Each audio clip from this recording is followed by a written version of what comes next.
Hey guys, how are y'all doing today? This is Sheila with Sheila's One Stop Coaching Channel, where every Wednesday and Friday I put out content where Wednesdays I am reading out of Life After the Mistake, a book that I wrote and published on Amazon. And on Fridays, I do like an inspirational, motivational, transformational life coach tip. And I have been reading out of my Be Devotional on Fridays. And I've got good news. Remember probably the last 4 or 5 YouTube videos? I've been sharing with y'all that it's fixing to be on Amazon. It is there. I hit the publish button a couple of nights ago. It was live the next day. So it is for sale on Amazon. How to Be Prosperous. And the B is B-E-E. And it has the little bumblebee. Matter of fact, it has the same bee on it that I have on my shirt, because I want you to be Bible smart. When you are Bible smart, you will stand sometimes when everybody else is like losing ground or seem like they're on sinking sand. You will be standing. You will be standing. But guys, I want to read today Actually, we are in part 2. I have a part 1, part 2, and part 3. So I'm in the middle. Remember last week, I said we was going to start with a different set of eyes. We're going to read that today. Now, I probably will not read the whole thing because it's about 4 or 5 pages long. But I'm going to start it. But guys, on Friday, when I come back Friday, I will be reading out of my Be Devotional. Again, I'll be reading, I think it's like day 11, but I'm just so excited because it is finally ready. It is on Amazon and it is for sale. It's $9.99, and I am going to order a shipment, but they won't be in till after Christmas. And so that's the only thing. They won't be in till after Christmas, but that's okay. I'll sell them, but I was hoping that they would be in by Christmas and that I could, sell them for Christmas presents, that people would purchase them for Christmas presents. But time just didn't work out for me in that area. So, and that's okay. I'm all right with that. I'm just, I always say my times are in God's hands and my steps are ordered by Him. And so I always do my best to just go with the flow and not get overwhelmed with dates or times, because I know that God's got me and my times are in His hands. But we're going to move on today and read in part 2, A Different Set of Eyes. Now, I will read the disclaimer. The name of this section, A Different Set of Eyes, sums up the next 4 views: his, hers, the Samaritan woman, and the woman caught in the very act of adultery. One of the greatest examples is the perspective is within the pages of God's holy word. Matthew, Mark, Luke, and John all tell the story of a specific event about Jesus Christ. And we all know each one saw things from a different perspective.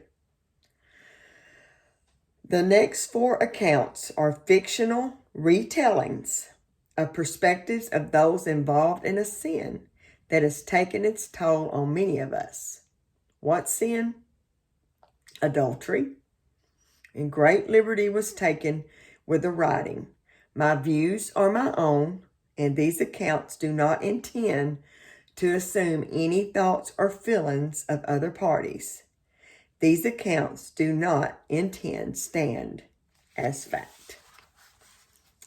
This is the story from the betrayer's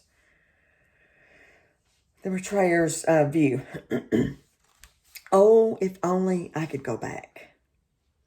100 times over, those words rolled off my tongue. What was I thinking? I knew I should have kept my distance from her. I should have been strong in the midst of her weakness. When I should have been leading her in godly wisdom, I allowed temptation to lead us both astray. For what I did, my life is forever scarred. I have poured my regrets out before the Lord. I've asked for forgiveness from my children, my wife, my church, and yes, even the woman I cheated with. We really don't realize how vulnerable we are until one of the greatest temptations stands before our eyes. When she first started coming to church services, she was broken in her spirit. She had small but noticeable bruises on her open skin. It didn't take a rocket scientist to see she had a hard life. And when our fling started, my intentions and hers were not the same. She was recently divorced, looking for her happily ever after. She needed a man to support and strengthen her. That is why my shame, after it all played out, was almost unbearable at times. It was a natural high. I don't know what it's like to do drugs, but the feeling I had in those moments, even before we acted on the temptation, was addictive. When life is stressful, we often look for a place to escape to, a place where reality is altered or distance. We look for a place where lack of money, lack of intimacy, even the lack of purpose become insignificant. Even so, I knew there would be a cost as I was sucked into the deep hole of adultery.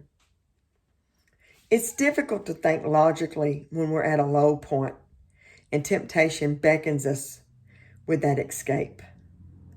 Perhaps we don't want to think at all. I started to avoid all those in authority in my ministry. I knew my elders knew something was wrong. They just couldn't put their finger on the problem. It was like I lived for the next fix, the next meeting, where she would confide in me, trusting me to help her find resolve in God. As I saw her brokenness in those days, I was disgusted as the man. I was disgusted at the man who would destroy a lady as special and fragile as her. But it wasn't my place. It wasn't my place to save her. It wasn't my place to sweep her off her feet. It wasn't my place when she was married. And it wasn't my place after God gave me a family of my own and responsibility to be a leader and pillar in our church. There's always a fight between good and evil. And when at a place of weakness, stay guarded, especially when doing work for the Lord. Satan can strike even within the walls of the church if we allow him in. When the adultery finally happened, it was a devastating act of disobedience. It would take a lot of years to get back up from that fall. The shame and the guilt, along with humiliation, almost buried me. I put my wife and children in an awful predicament. My finances were dwindling to an embarrassing low. I fought with my wife almost every day. I was surprised she chose to stay with me after what I did. But my wife is stronger than I could ever be. How could I be such a mess inside the walls of my home and think that I could be a man that would lead in God's word and work inside the walls of the church? I was playing two different roles during the time of this mistake. I couldn't be both of those men. It was tearing me apart. I had to make a choice of what kind of man I would be. And I chose wrong back then. I thought it would be easy to leave all the stress behind. I thought I could start over. I thought I could escape. But like any other high, I had to come down. I had gone too far. What was I thinking? When you fight certain demons, especially those lustful ones, You cannot give place to the devil. You know the old saying, give him an inch and he'll take a mile? I say give him your mind for just a few hours and he can take years off your life. I hope you can learn from my mistakes.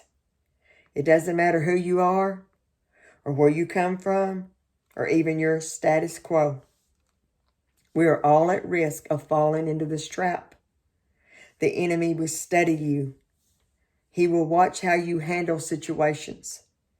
He is waiting for the right moment, the moment when you're at your lowest, frustrated with how life is going. The devil knows when to strike because he's the one throwing the curveballs at you. I ended up way worse off than I was before. But if you're in the same place now, I can tell you there is still hope. Now I'm going to go. I'm going to quit for today. I'm halfway through that. Let's see what we got left. We probably got 2.5 pages left of that. So that is the betrayed views. That's the man. That's the man that